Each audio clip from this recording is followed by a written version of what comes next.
السلام علیکم۔ کراچی پولیس کے اہلکاروں نے 16 سالہ نہتے نوجوان پر فائرنگ کر دی، حالت تشویشناک۔ تازہ ترین ویڈیوز کے لیے چینل کو سبسکرائب کر کے بیل آئیکن اور آل نوٹیفیکیشن پر کلک کریں۔ آپ کو بتاتے چلیں کہ نیو گولیمار انڈر پاس میں رضویہ تھانے کے سادہ لباس اہلکاروں کی فائرنگ سے 16 سالہ نوجوان ایان شدید زخمی ہو گیا۔ ایان کے والد نے قانونی جنگ لڑنے کا اعلان کرتے ہوئے کہا ہے کہ ایان سحری کے لیے دودھ لینے گیا تھا، موٹر سائیکل نہ روکنے پر پولیس نے گولیاں برسا دی۔ واقعے کے اینی شاہد نے بتایا کہ مجھے موٹر سائیکل سوار سادہ لباس 4 اہلکاروں نے پکڑ لیا۔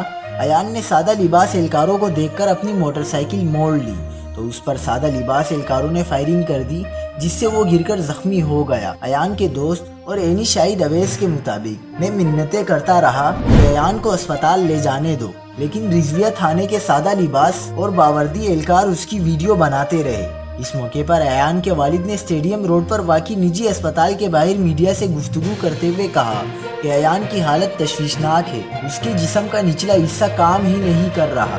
مزید خبروں کے لیے دیکھتے رہیے حق پاکستان نیوز۔